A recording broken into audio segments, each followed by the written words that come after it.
Welcome to Sales Velocity TV, where we pull back the curtain on how the top businesses in the world sell more with less resistance. Bringing over 50 plus years of combined sales experience and over 100 million in revenue generated, please welcome the hosts of Sales Velocity TV and two incredibly entertaining gentlemen, Andrew Cass and Aaron Parkinson.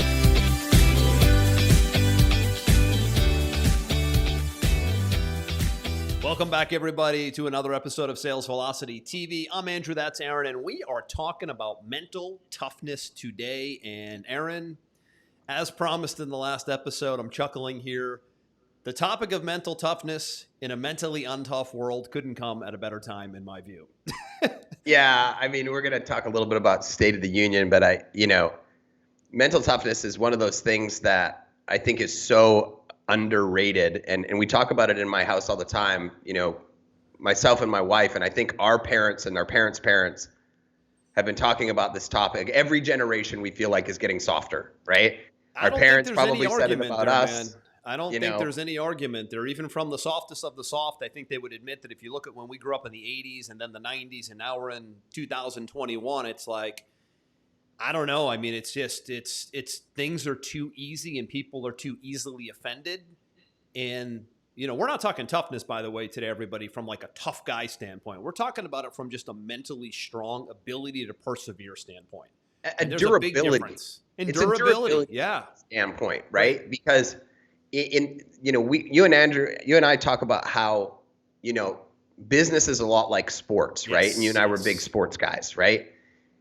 If you want to win in sports, if you want to excel, if you want to become, really good at it, you have to manage, and not just manage, but build and excel at your personal strength attributes, your endurance, your focus. You got to be able to learn, and I think this is a big one today. You got to learn how to be able to take losses with grace. Mm-hmm. Right? And put them in perspective and not just take those losses, but analyze them, diagnose them, learn from them, and get back on the horse as quickly as possible, because the losses are actually where all the learning comes from. Right? And what I see, and I know that you want to talk about this a little bit right now, is what I see right now in the State of the Union is there's so many people focusing on the losses and the victim mentality, allowing themselves to get sucked into this vortex of victimhood, that they're making it more challenging to climb back out of that, learn from those experiences, and become stronger. They're not using the tool for what it is. They're not using the loss, the personal offense, the step backwards, the whatever, because it's actually those things, when you overcome them, that create that mental strength that allows you to build and become more successful. So, I could talk for an hour on this. Sometimes the word toughness is off-putting for people. Yes. Right? We could call it mental strength, right, is really what we're talking about, because the mentally strong survive and thrive in business and in life. It isn't even just in business. You and I come from sports backgrounds, so we have a built-in by DNA mental toughness in us, because we played contact sports. You were a fighter. You almost made the MMA and the lightweight division, right? You were like on the edge. I played football all the way up to the 1AA collegiate, NCAA collegiate level. So, I mean, to get that far in physical combat sports, I mean, naturally you're going to need to be mentally tough at some point, or you're not going to make it. But that also goes to other sports that aren't contact sports as well, because of the grueling physical nature of the sport. A lot of it is mental. You have to, to get past the physical, you're going to need to overcome a lot mentally, right? We know this, and that translates unbelievably, I've noticed, to business.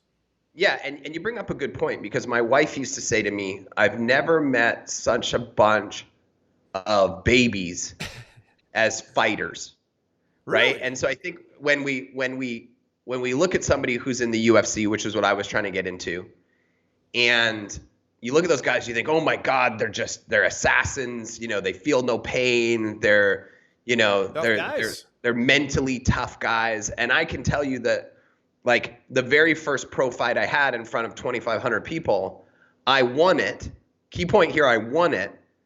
And then at the end of the night, I bawled for almost an hour straight because there was so much pent up emotion, anxiety, stress, knowing for 2 months you're going to walk in somewhere and their sole goal is to hurt you, ideally embarrass you in front of everybody that you know. That's a lot of weight to carry. And it's similar, right? Like when we start businesses, we tell everybody we've started this business, we put it out there publicly. You're all in. It's all you're all in. It's all you think about, right? Right. And you're worried that if you fail, everybody's going to make fun of you, or they're going to look at you as a failure or a loser. When the reality is if you want to be successful, and my friend Daniel Cormier, who won both the light heavyweight and the heavyweight championship of the UFC, is now the commentator on Fox. Yep.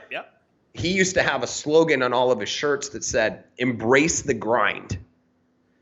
And his whole philosophy was, if you embrace it, if you don't run from the failure, if you hit it head on constantly and you embrace it, maybe even learn to love it, the grind, eventually your outcome is guaranteed, right? But I feel like when I'm looking at even my own kids, which I'm sure my parents said the same thing when they looked at me when I was young, is we're veering away from hard things. Yes. Right? You have to learn to love hard things. You have to learn to embrace the grind. Or embrace discomfort, really, is what it is, right? Discomfort is another way to put it, right? If you're always searching for the easy button, the easy button, or you're thinking about when do I retire, the easy button, right? When do I get to buy the Lambo? Yep. If I don't get the Lambo in 2 months, this isn't worth my time. You are setting yourself up for failure. Whereas if you go into that like Spartan-esque philosophy, we look back historically at the Spartans, they put themselves in the most uncomfortable positions as often as possible so that when they were in a life and death situation, there was zero emotional attachment to it. Yeah, it's one of the reasons why, those in the military that are really, really like when you think about the military, you think more like Army, Marines, guys like who have to physically go through a certain element of training, ground guys, first in guys. Yeah. I mean, I think all of the military, but I think those guys tend to be, that's a very physical component of the military. Sure. And then you take athletes that continue to go the distance. That physicalness of those two things, military athletes, like if you statistically ran this, I've seen some studies on it, but not many, not one recently.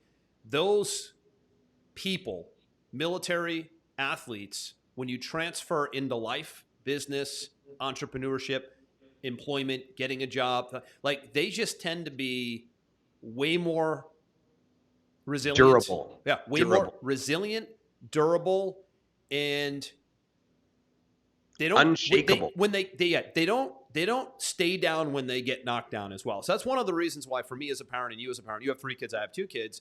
I'm always pushing my kids, and I shouldn't even say pushing. I'm always suggesting that they're in some sort of physical exertion, physical team sport, working out, CrossFit, Spartan type stuff, because you want their bodies challenged physically, because it's just miraculous how well it translates to the mental.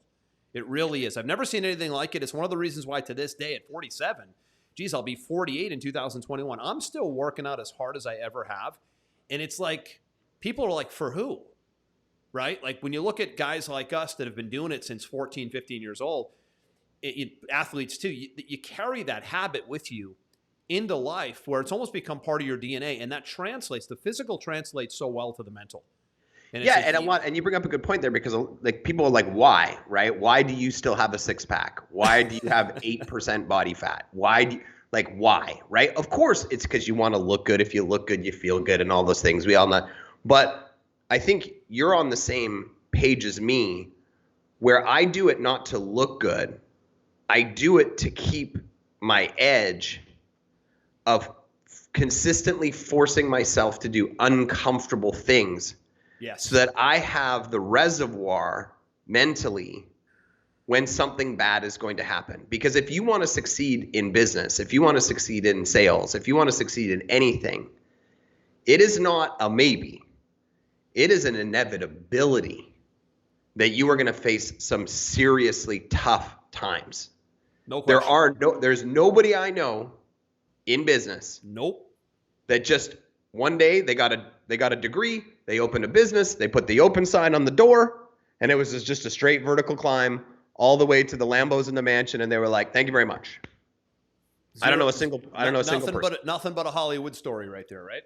Nothing but a Hollywood story, right? And I'll take it a step further, and you know, I think a lot of people, they watch the show and they go, "Oh, these guys have got it all figured out. You know, they're so lucky." Blah blah blah blah. You know the story well, Andrew. 5 years ago, I chased a dream too far down the rabbit hole, and I put myself in a really bad spot with one of my businesses where I didn't get paid for a year. I had to work for free. I had to pay off a bunch of loans. It took me really, really down into a dark place. And my mental strength of trying to grind that out over a 2-year time span had taken its toll on me. Mm-hmm. And when I went to go do my next thing, I didn't have it anymore. I didn't have that edge. And in order to be successful, I knew I needed to have that edge. And so I was asking myself, how do I build myself back? How do you get it back, right? It's like, how do you get your mojo back, right? Right, the mojo, right? Like everyone's like, what is that? What are you talking about? I'm talking about the mojo, the motivation, the drive, the inspiration, the energy, the it factor, the excitement, right? Mm-hmm. And I actually took a full year off from being an entrepreneur, and I went and I worked at a gym, which I know a lot of people were like, what? Right? I got certified as a CrossFit instructor. I kind of ran this gym with my buddy. I was kind of an owner. We were, I guess that's slightly entrepreneurial, but that's just who I am at a core. But I taught classes. All I did was I taught classes and I worked out twice a day. And these were not your normal workouts. This wasn't like, do some bicep curls and flex in the mirror. You know what those workouts are like. Every single one of those workouts, you see the white light at the end of the tunnel where you're not sure if you're going to live or you're going to die. And all the way through the workout, you're like, I don't think I can complete this. I don't think I can complete this. I don't think I'm going to make it. And you just force yourself to push through those thoughts and those pains. And when you complete it, you get this massive endorphin rush. And it's almost like the foundation in the house where like you had no bricks and you put one brick, in that one workout. And then the next one, you put another brick. And another brick and another brick. And what I found is that over the course of that year, all of the negative self-talk and all of the doubts and all of the self-loathing from my quote unquote failure, it dissipated away because compared to the hell that I was putting myself through on a daily basis physically, it just didn't mean that much anymore. It was like a resetting of the mental strength, foundation. And as a result, I came out after that year mentally stronger than where I was before I started the previous business. And since that time, as you know, I've had exponentially better results than before that time because I've made myself mentally stronger and more durable. And we're going to talk about a couple of those things on how you can do it in the show today. But I know you and I have, we're observing and we have a very large fear with our own kids, but with the country in general, in the apparent lack of mental strength right now.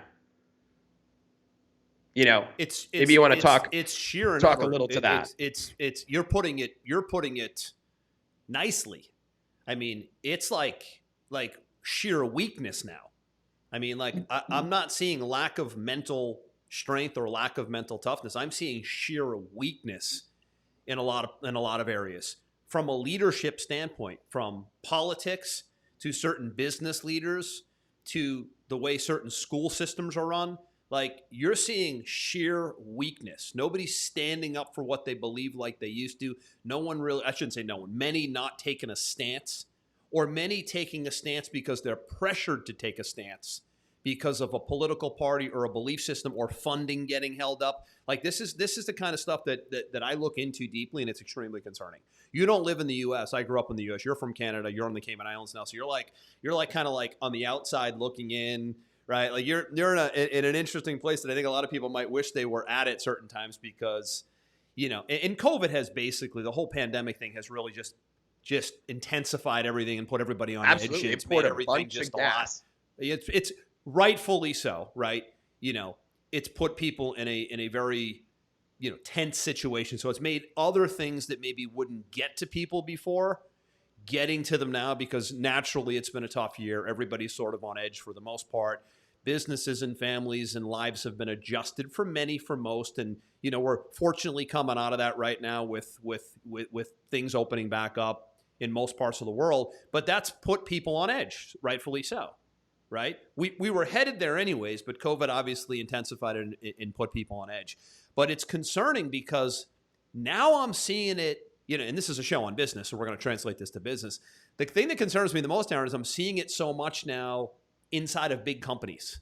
I'm seeing the how they're being pressured and, kind of stances that they would never take, even getting involved in things they would never get involved in before, all out of pressure, by the way, right? I know CEOs of companies that are pressured into feeling a certain way, or they won't get funding, or they'll be exposed as anti this, anti that, whatever on social media. They're actually operating more from a fear of loss than they're operating mainly from the standpoint of not wanting to lose versus playing to win. And I've not seen that in a long time in business. I'm in business, working for myself as a business owner, entrepreneur, sales professional since I'm 21. I'll be 48 this year. And just in 2020 and 2021, really now, has the shift been where I'm seeing people legitimately operating from a not wanting to lose versus a wanting to win standpoint. It's painful to watch. And it's not everyone. It's not all companies. No, it's not everyone, but it's becoming more prevalent. Yes. And it's not healthy because, you and I talked about this before. If you live a snowflake life, you're going to have snowflake outcomes. Yep. Right? Nobody gets to walk on the field and make the team if they don't practice, if they don't take some losses, if they don't know how to deal with losses, if they don't put themselves in tough situations. My wife, Liz, who you know well, wrote a book called How to Raise Great Kids in a Generation of Assholes. And years ago, by the way. Years ago. More, and it's more relevant today than then.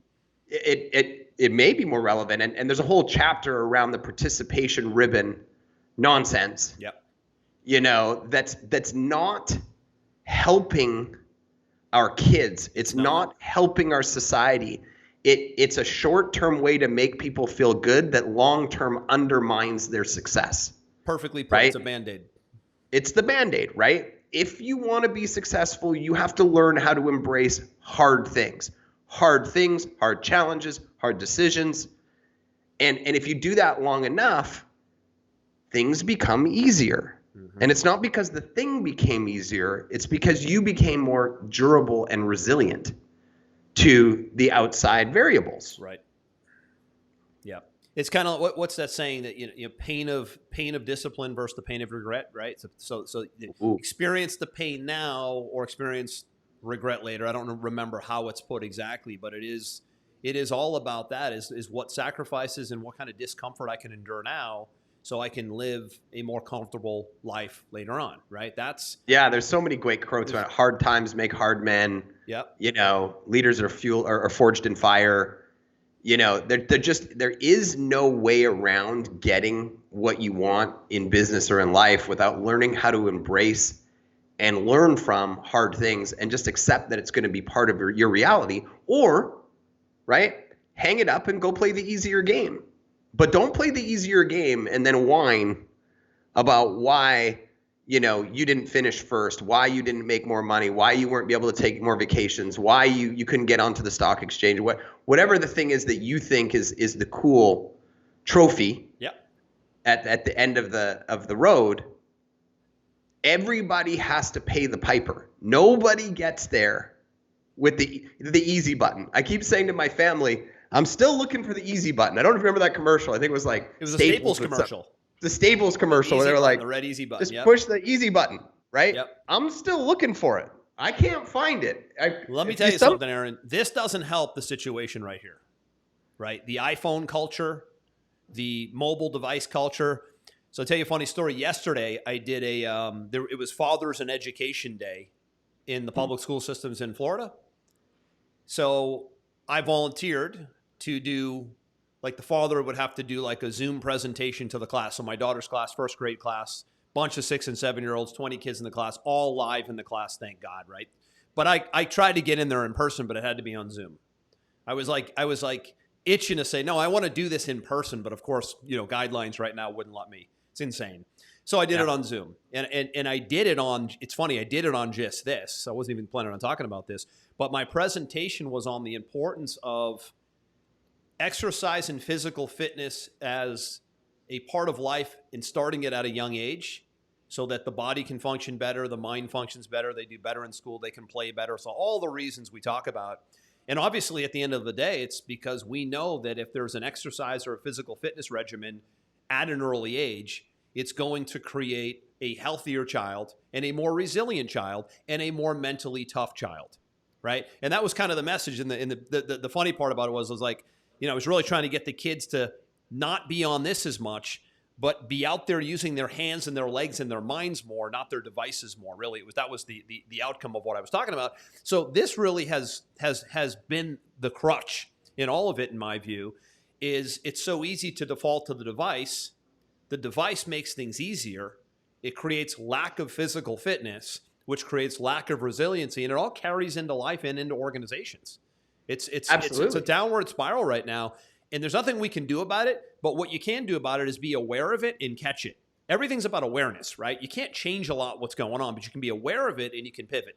I would actually take it a step further, because it's one of the things that Liz talked about in her book, is it's difficult or challenging to create a routine around devices and stay on top of it.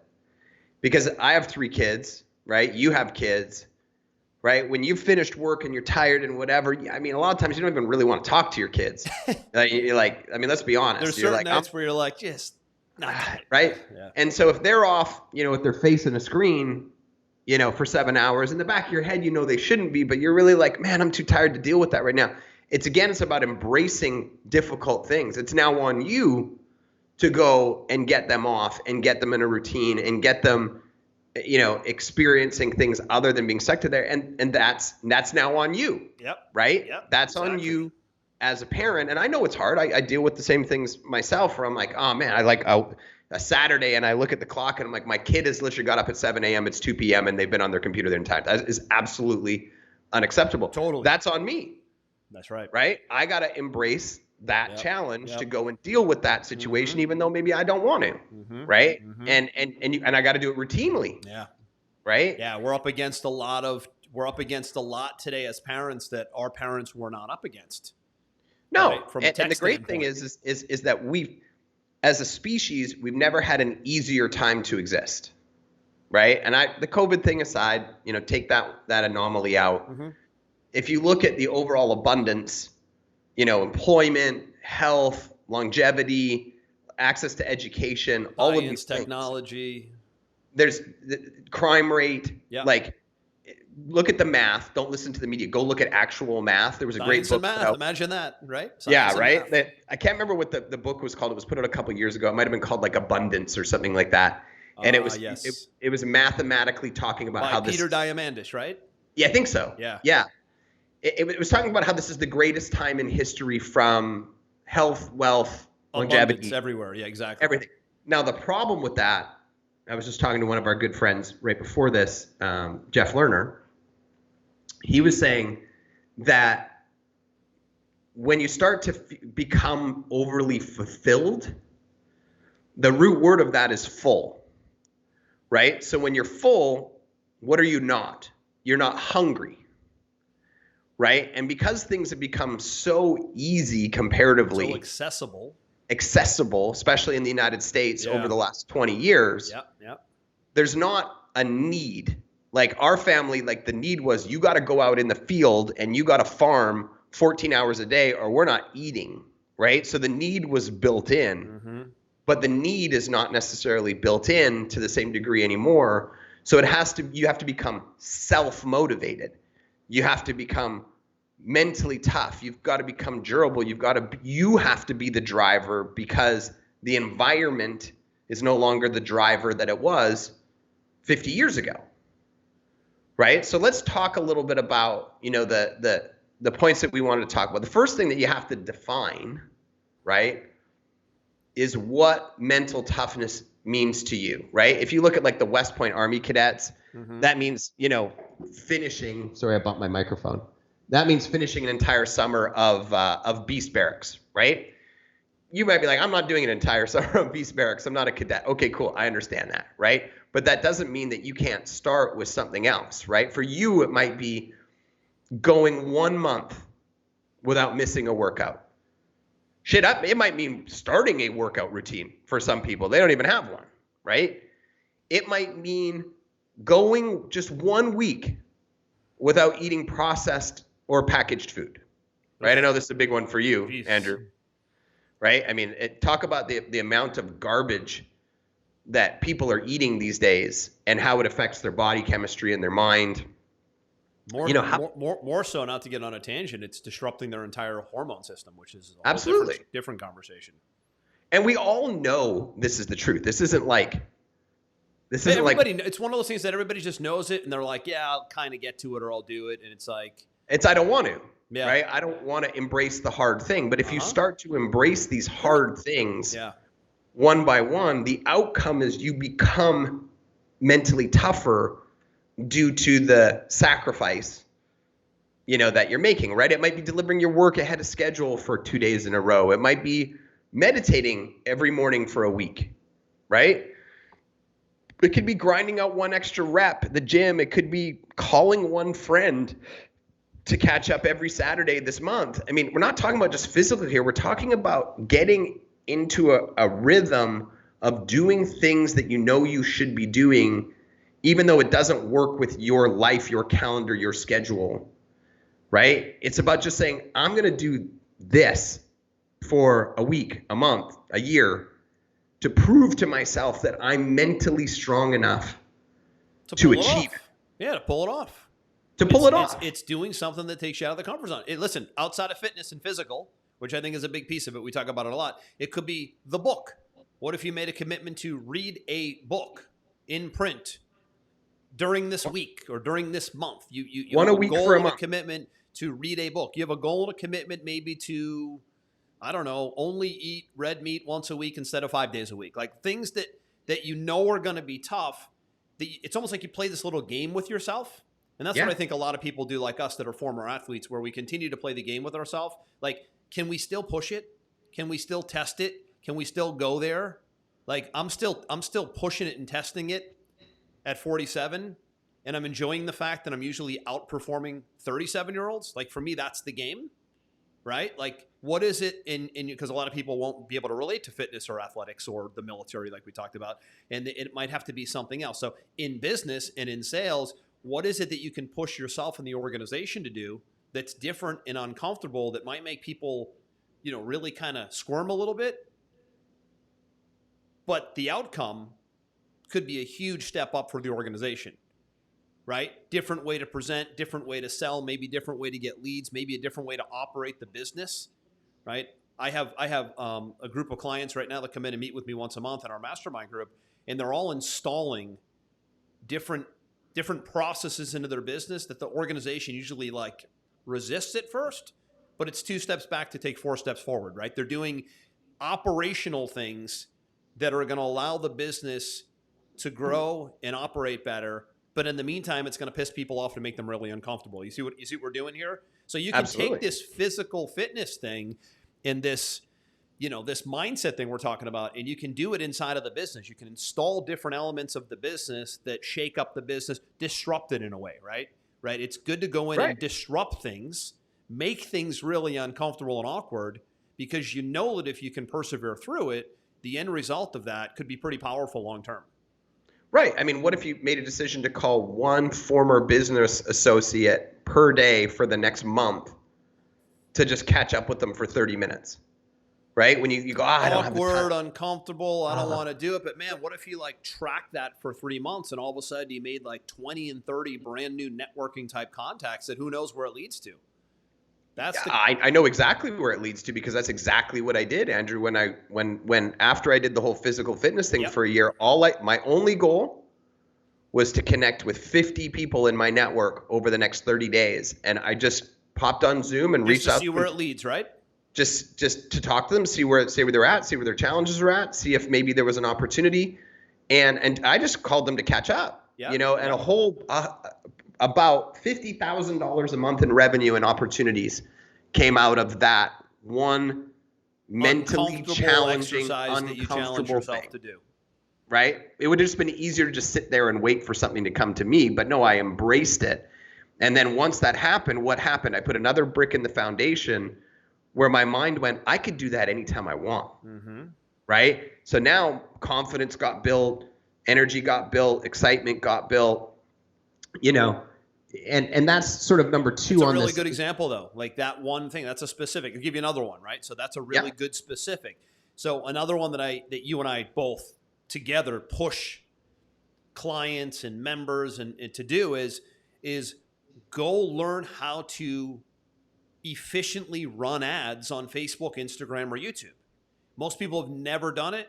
They'd love to do it. They know that getting into big media and scaling media would be the next holy grail for the business, but they resist it so much. So get in there and learn how to run the ads, so then you can take yourself out of there and hire someone to run the ads. But you'd never be able to hire someone to run the ads if you never ran the ads yourself at first, because you wouldn't know what you're overseeing. Right? So there's another good example, another great example, which at least in this country, financially, we're a disaster. Physically, we're a disaster. We won't even talk physical. We talk too much about that. But financially, people are so unprepared for retirement in later stages in life. And it's because they didn't take the time to do the uncomfortable things early on, which was learning financial education, understanding how the money system works, understanding hard assets versus fiat assets. Like they didn't take the time to read the books and look at the options and meet with the advisors and do the stuff that's really kind of boring. And now what? A lot of people aren't prepared. They aren't ready. Right? So that's another example of how can I get in and dig in and do something that I know is going to suck, that I'm not really interested in, but I want to hold myself accountable to it over the next 30, 60, 90 days, year, or whatever it is. And so I can come out the back end with a whole different game plan and put myself in a position to prosper dramatically if I do it. I mean, those two examples alone, running ads and marketing and taking ownership of that, taking ownership of your own finances so you're not handing this stuff over to advisors and not having any idea what the hell is going on. I mean, those two things alone would have changed where we stand as a country financially, at least, right? I mean, it's huge. Yeah, I mean, I think it's 60% of Americans have less than $500 set aside for an emergency, which is terrifying. It's terrifying. Terrifying. So, right. So what do you do about that? Right. Look at, and I was not a victim of it. I made the choice myself. I was an example of it, where saving just was not my desire. I mean, saving a little bit every day, every month. You found a way for it to go out the back door? It just seems so boring. You don't get that rush of excitement of spending it on something else. It's mundane. It's a grind. Yeah. You got to be mentally tough to stick to that plan. Mm-hmm. But if you know anybody who's successful financially, the majority of the time it's not even what they make, it's what they save, right? They become mentally tough at sticking to that plan, that goal. And it just starts with doing it over and over and over again. And here's the thing. This is point 2. Understand this.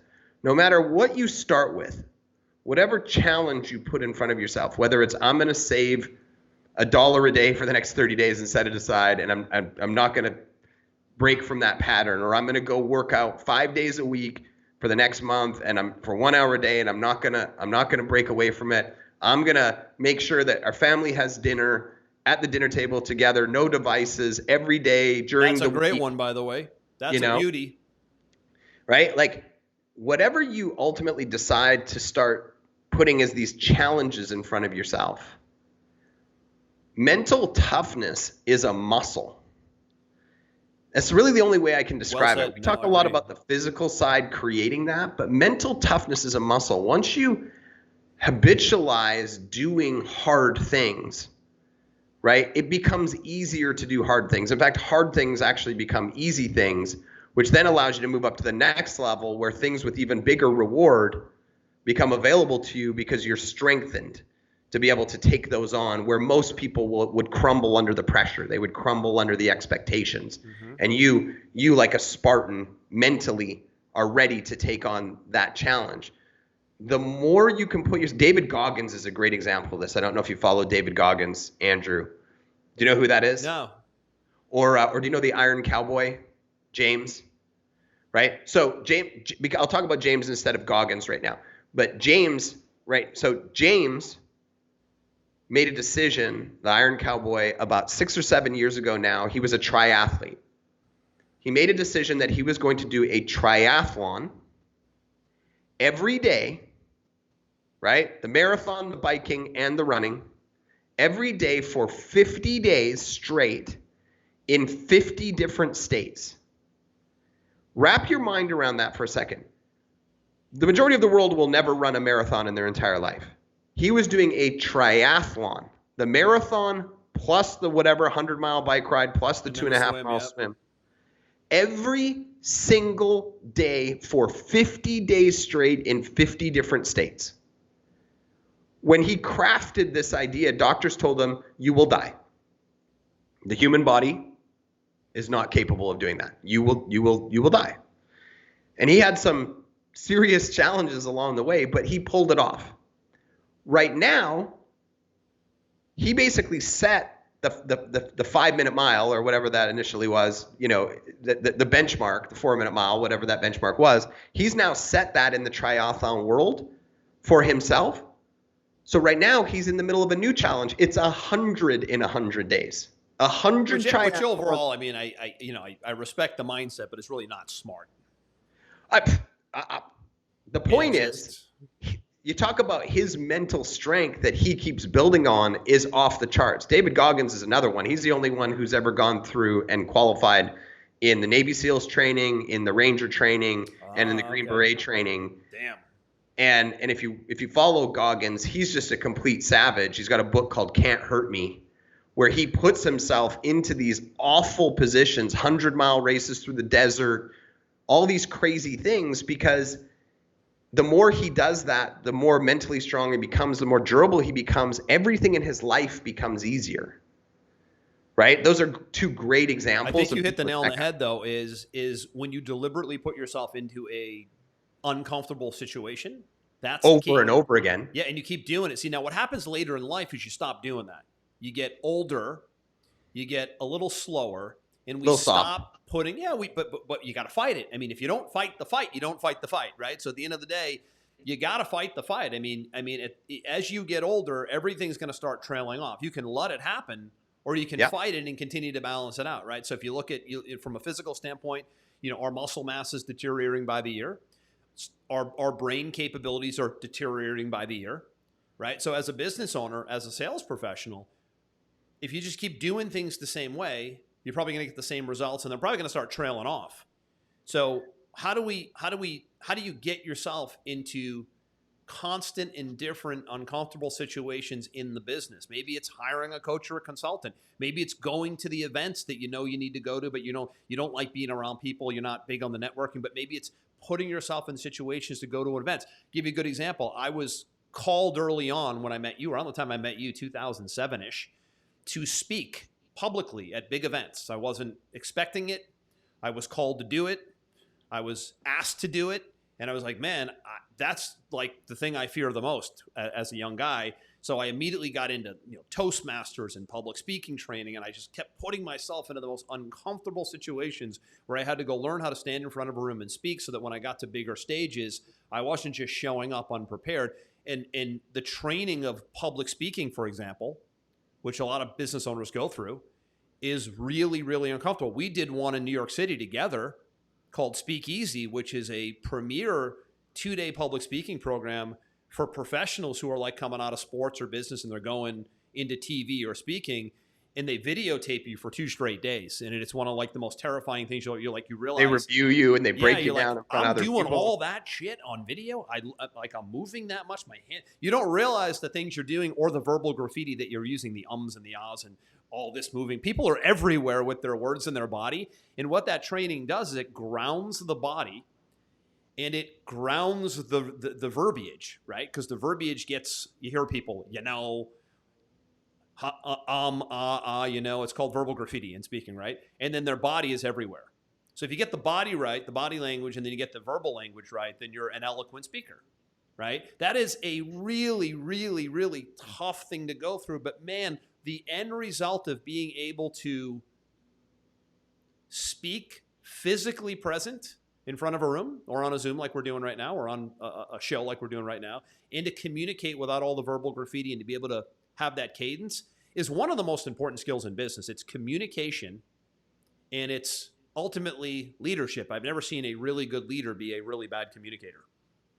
Well, and I watched you go through that, and I noticed 3 things instantly happened after you went through that. When you put yourself through that challenging situation, you came out and you had more confidence, more opportunity, and as a result, more money. Good point. So because you chose to embrace hard things. Embrace the suck? Is that what they call it? Embrace the suck, you know. That's what happened. There is no climb without actually embracing that grind. There is no better outcome that can be achieved, right? So the last thing I want to talk about is when it comes to mental toughness is that, and you're phenomenal at this, Andrew, probably better than I am at it, is mental toughness is about your habits, not your motivation.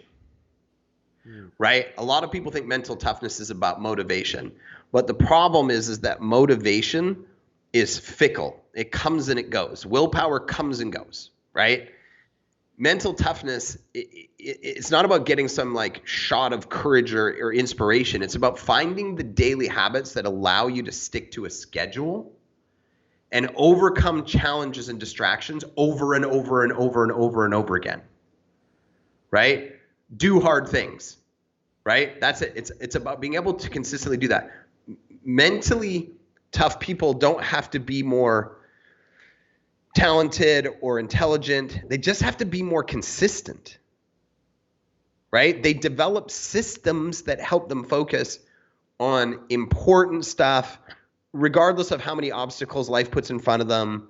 It's their habits that's the foundation of their mental beliefs that ultimately set them apart, right? So just to give people like real life example, like list through some of your habits, right? Because when it's a habit, it's not up for negotiation. It just must be done, that you've put in place in your life that have allowed you to build your mental toughness.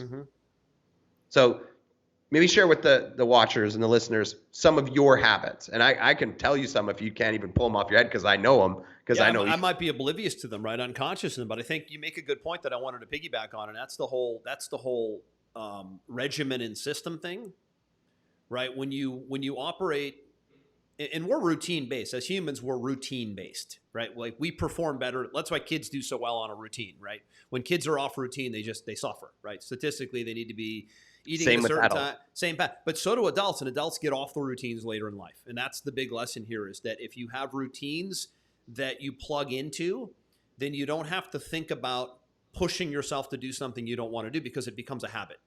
And forming habits is really powerful. And a lot of business owners, entrepreneurs, people today as a whole, they stop and start a lot.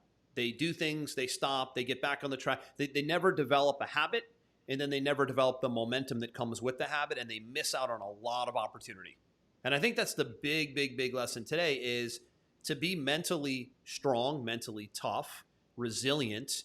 You're going to need habits and systems to make things more automatic for you, or you're going to be in reaction mode all the time, stopping and starting, and literally killing your momentum with anything, physical, professional, financial.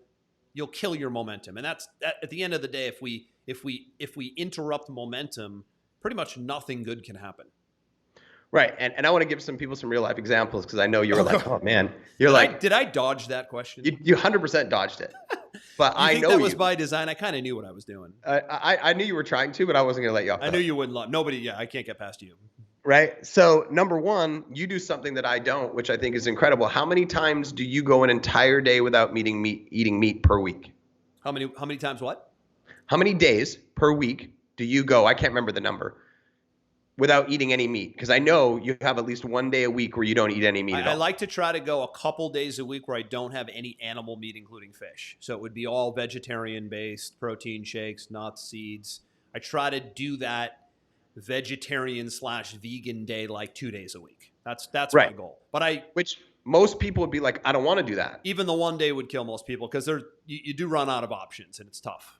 Right. But it's a fun challenge though, and you feel good about it. The key point is it's tough. Yeah. And you've been doing that for a very long time because you've read the science about how that's beneficial for you. Do you do any intermittent fasting?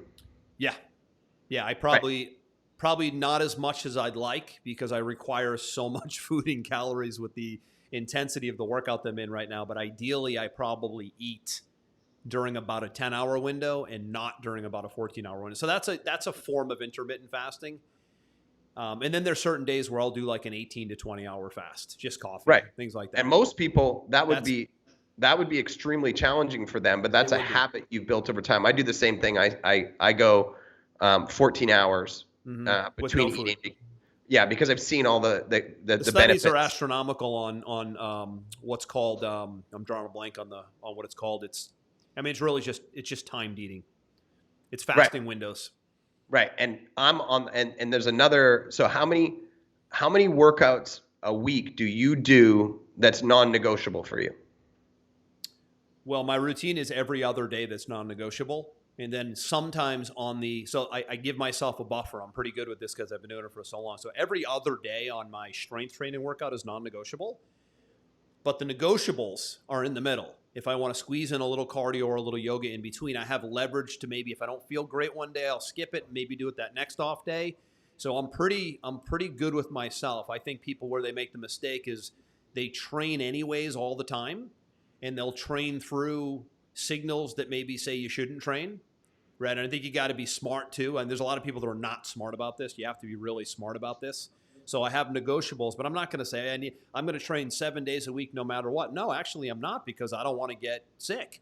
I don't want to, if I'm not feeling it, and I have all the things that track my health. I have my Oura Ring. I'm tracking hormone levels. I'm tracking blood. Like I pretty much know if something's coming on. I'm not going to do some grueling routine and then destroy my immune system and, be a magnet to a virus or any virus, right? I know how to channel all that.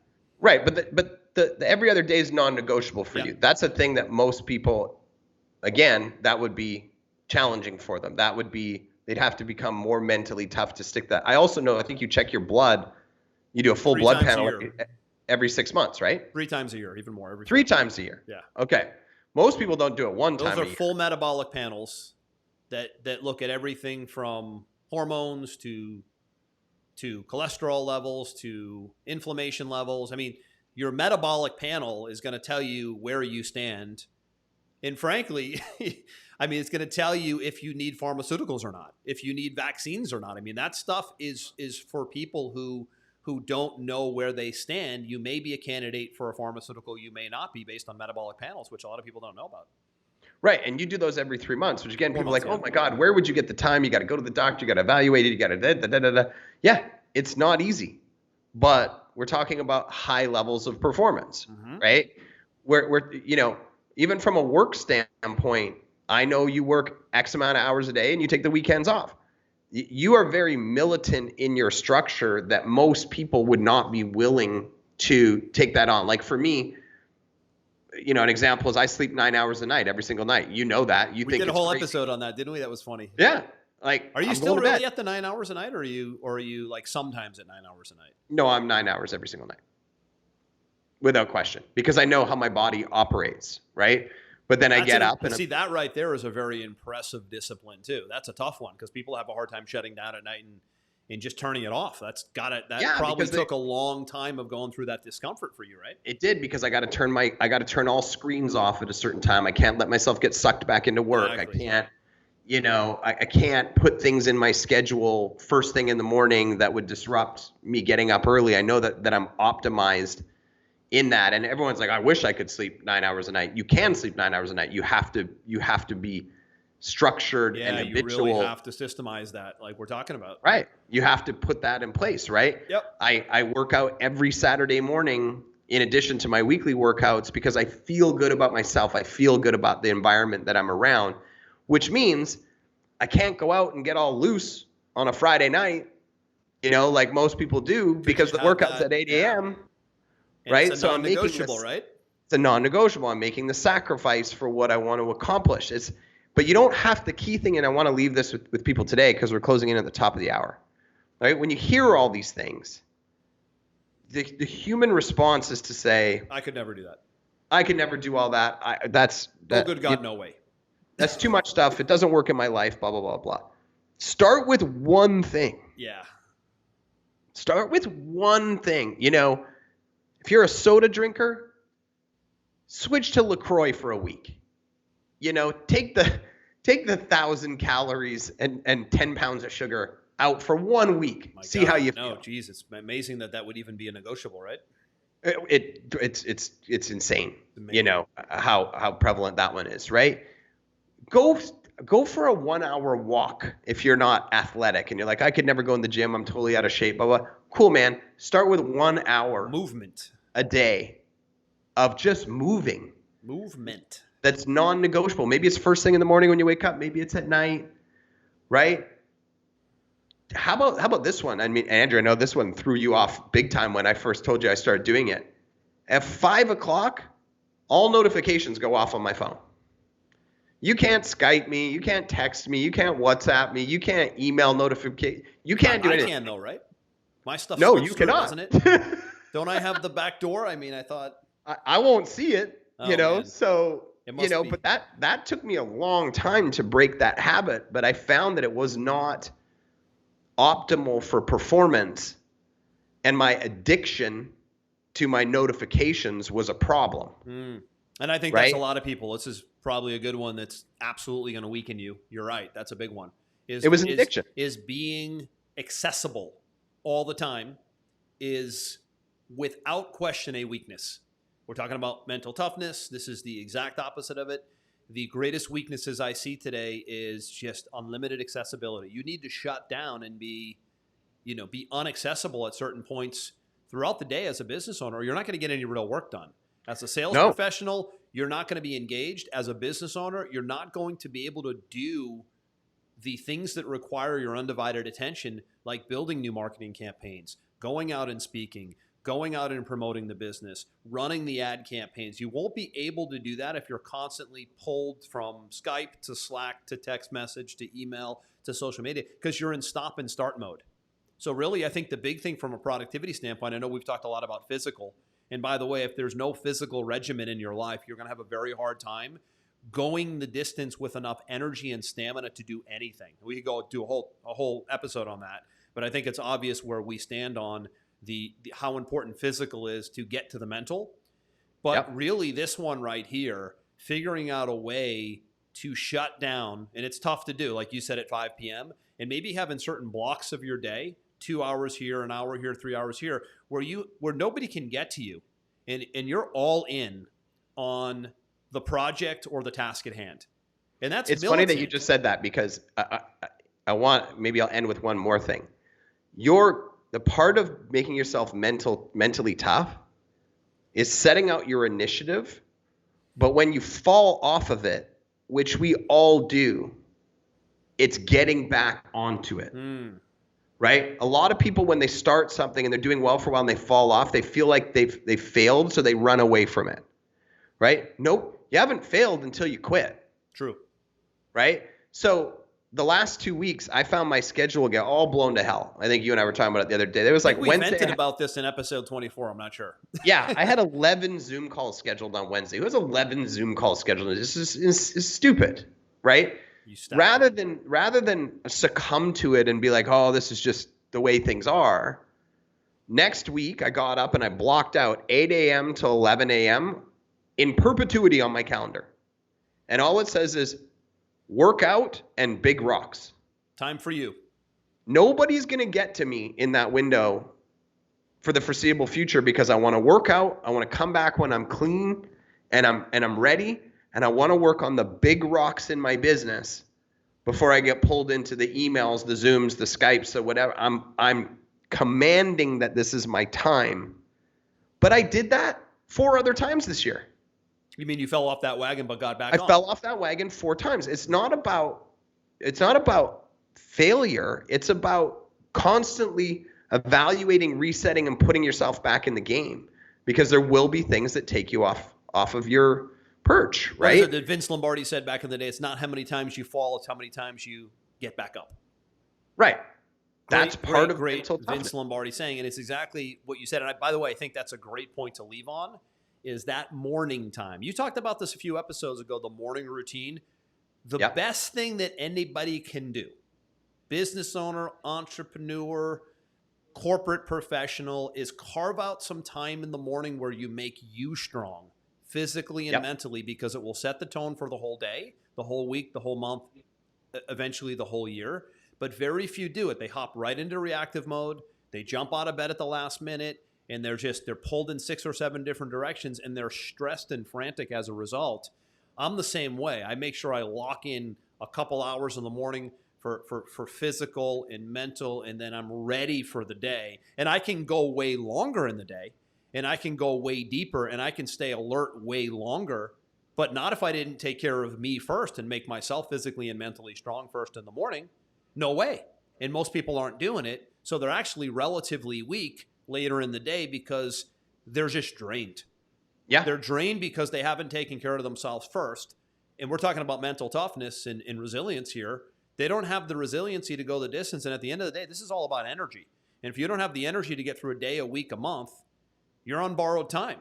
So you got to take care of yourself first, physically and mentally, so that you have the toughness to go the distance. And if you can't go the distance, then that's a problem, right? I know a lot of people that are in their 50s, and they're like out of gas, and they have a lot more to go. But they haven't taken care of themselves along the way, so they don't have the mental toughness or the resilience to go the distance, and it's concerning. And but here's the thing: if you're in that position, it's not too late. Never too late. It's never too late. You got to take that first step, set that first expectation, that first standard, that first challenge, and one step at a time, and you'll start building those bricks back up in your foundation. So if you're listening to us going, man, I wish I could be that way, but I've just let it slide too far. No. It's about one step. That is a story you're telling yourself to let yourself off the hook. That's dangerous too. Yep. Dangerous too. Just start. Don't let yourself off the hook. I mean, again, this translates to business. This translates to selling. Obviously, it's a show on selling and business.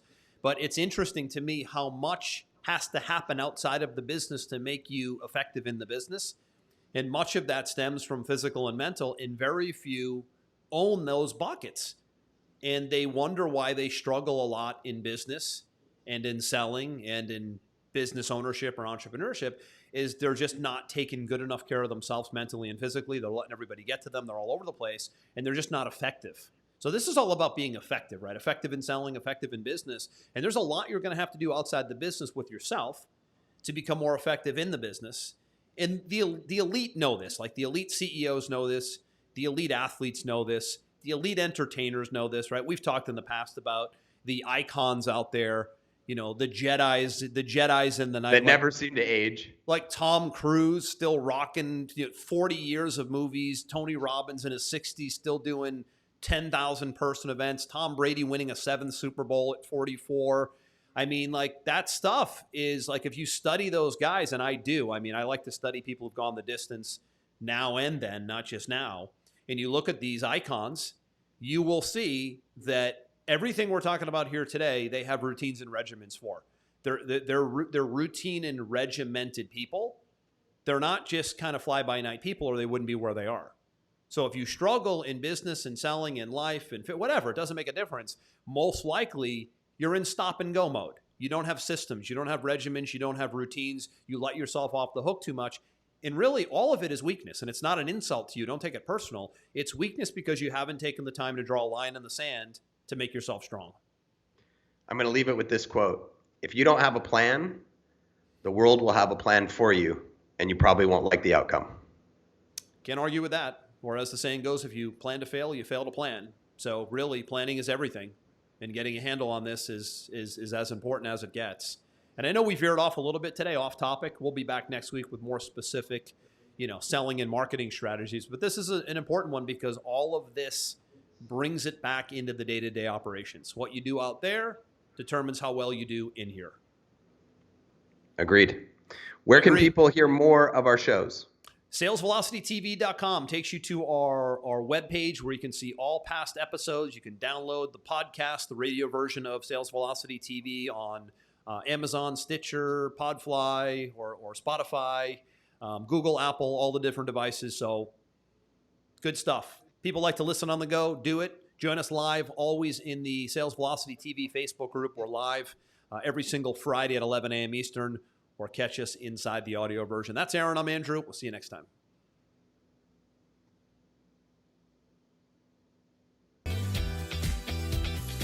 We hope you enjoyed this episode. Sales Velocity TV is powered by Pipeline Pro, the ultimate all-in-one sales pipeline management and marketing automation platform that makes all others obsolete.